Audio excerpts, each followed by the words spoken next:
ภาพนี้นะคะเป็นภาพที่สะท้อนถึงความสัมพันธ์ของผู้คนที่หลากหลาย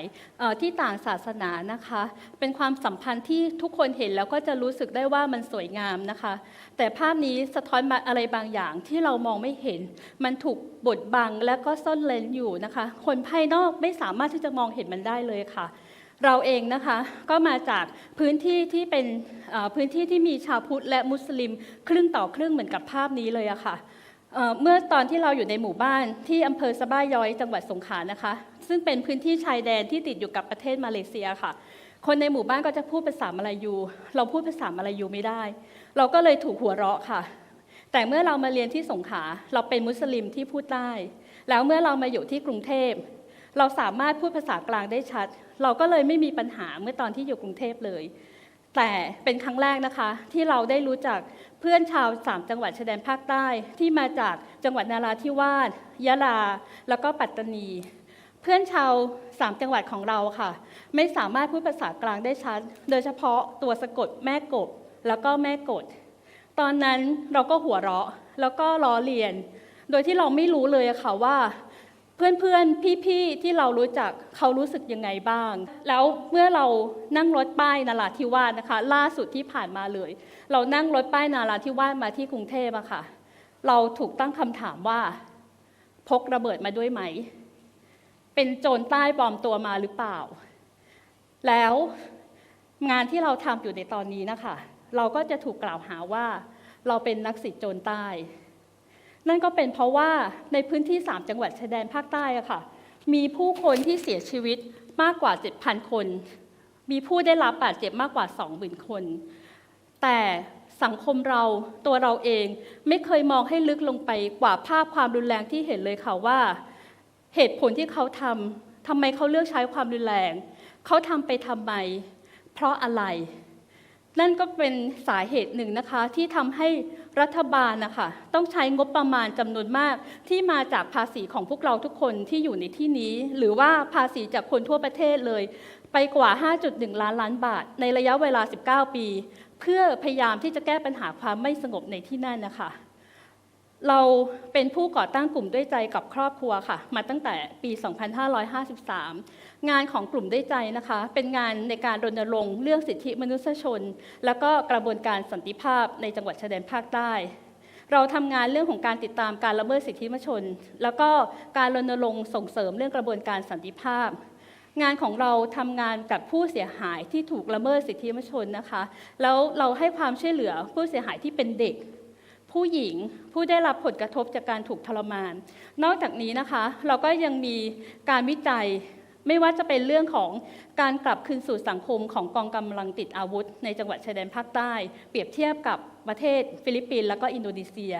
และยังมีงานวิจัยเรื่องการเลือกปฏิบัติต่อโรงเรียนเอกชนสอนศาสนาอิสลามในจังหวัดชายแดนภาคใต้ที่ทำให้เราพบว่าเหตุผลหนึ่งนะคะที่เกิดความรุนแรงที่เป็นที่มาของรากเหง้าของปัญหาความขัดแย้งเนี่ยไม่น่าเชื่อเลยว่ามันมาแค่เรื่องภาษาเรื่องศาสนาแล้วก็รากเหง้าที่แตกต่างกันนะคะประชากรใน3จังหวัดชายแดนภาคใต้นับถือศาสนาอิสลามค่ะใช้ภาษามลายูแล้วก็ตัวอักษรการเขียนนะคะเป็นตัวอักษรยาวีนะคะเราก็เลยอยากจะชวนคุณย้อนกลับไปถึงในสมัยรัชกาลที่5ค่ะทำไมพวกเขาเหล่านี้ถึงได้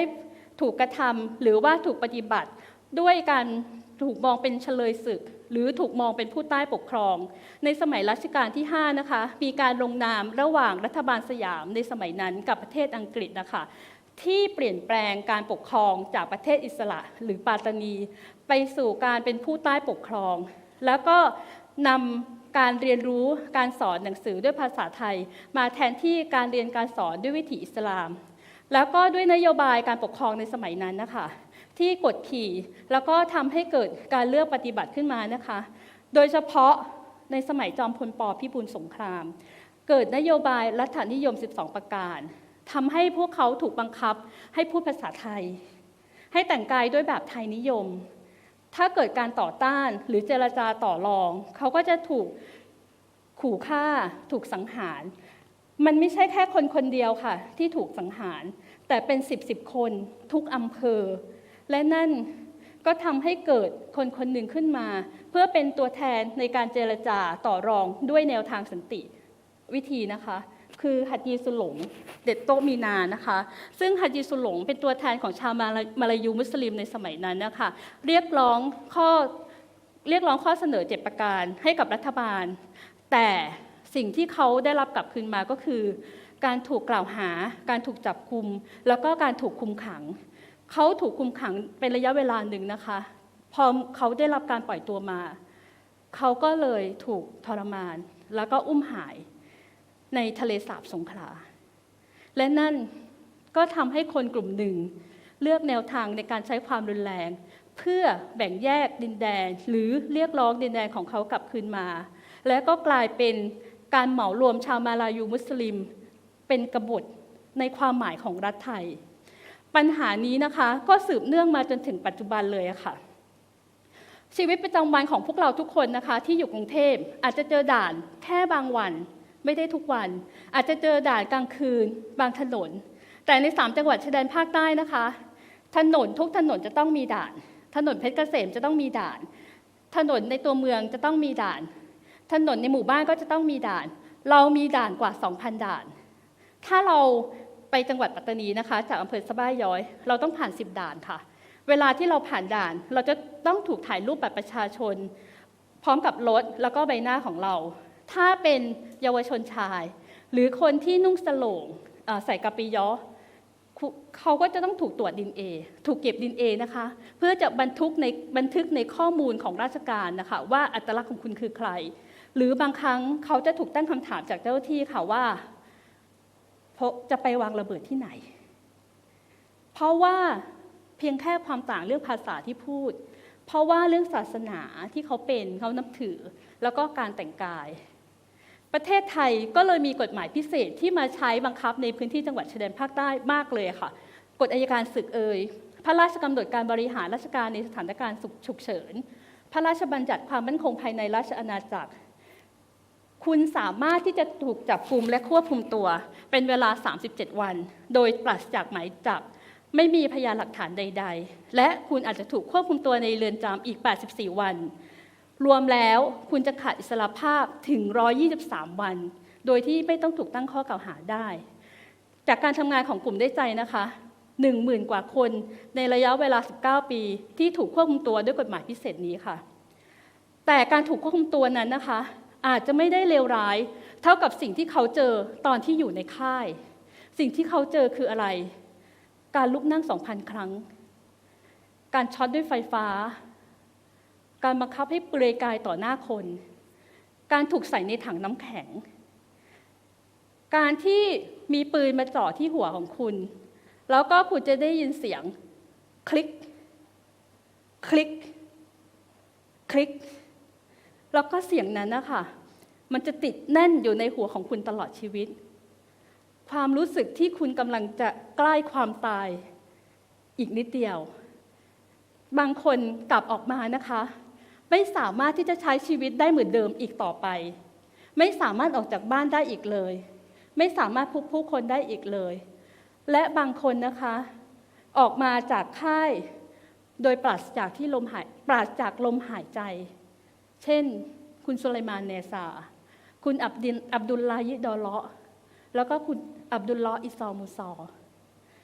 ผ่านมา19ปีแล้วค่ะตั้งแต่ปล้นปืนที่ค่ายปีเหล็งจังหวัดนราธิวาส19ปีที่เด็กคนหนึ่งที่เติบโตมาตั้งแต่ปี547จนถึงปัจจุบัน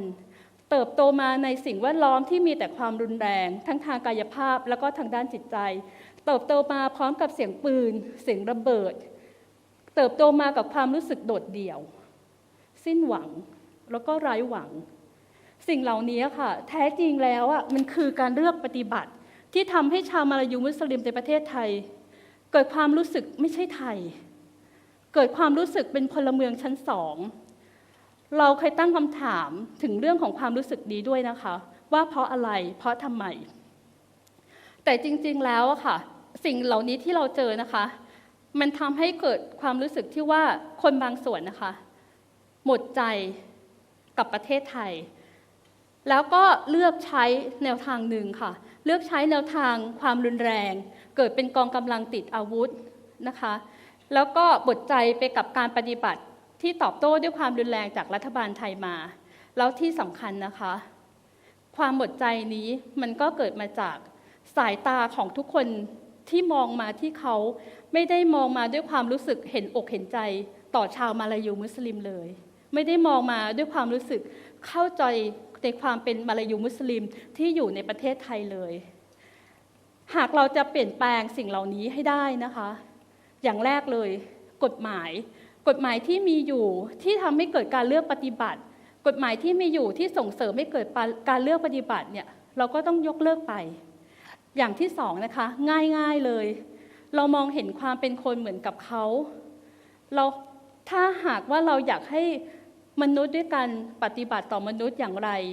เราก็ควรที่จะปฏิบัติต่อเขาอย่างนั้นเหมือนกันเราลองถอยกลับมา19ดูนะคะเพื่อว่าไม่ให้เราหลงหรือติดกับภาพความรุนแรงที่ปรากฏนะคะแล้วก็มาลองย้อนดูตัวเองว่าเราเป็นคนหนึ่งหรือเปล่า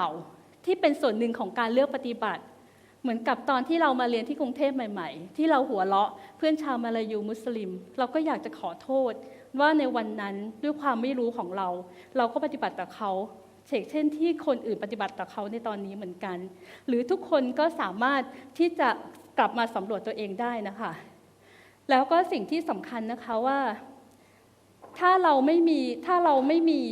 การเลือกปฏิบัติต่อชาวมาลายูมุสลิมเหมือนในอดีตที่ผ่านมาหรือถ้าเราเปลี่ยนแปลงประวัติศาสตร์ได้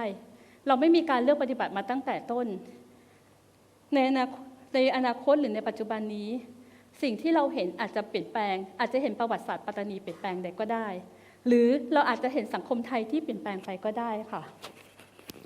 ซึ่งอันนี้ก็เป็นความฝันของทุกคนนะคะความฝันที่ว่าสังคมที่มีความเคารพซึ่งกันและกันแต่ความฝันของคนใน3จังหวัดชายแดนภาคใต้อะค่ะเป็นฝันที่มันแบบเล็กมากเลยห่างออกไปจากก้าวของคุณแค่1ก้าวค่ะความฝันของเขาคืออะไรความฝันของเขาก็คือการที่ไม่มีด่านไม่มีเสียงปืนไม่มีเสียงระเบิดในเวลากลางคืนไม่มีทหารเดินลาดตระเวนอยู่บนท้องถนนในหมู่บ้านความฝันนี้จะเป็นจริงได้นะคะถ้ามันเป็นจริงได้เนี่ยมันจะทำให้เด็กไปโรงเรียนได้อย่างปลอดภัยค่ะมันจะทำให้เด็กไม่ถูกทำให้แยกตัวออกจากผู้ปกครองจากพ่อแม่ไม่ว่าจะเป็นด้วยกฎหมายพิเศษหรือว่าความตายที่เกิดจากระเบิดหรือว่าเสียงปืนแล้วก็ภาพนี้นะคะที่คุณเห็นจะเป็นภาพที่สะท้อนความสงบสุขที่แท้จริงในจังหวัดชายแดนภาคใต้บนสังคมที่มีความหลากหลายบนโลกใบนี้ขอบคุณค่ะ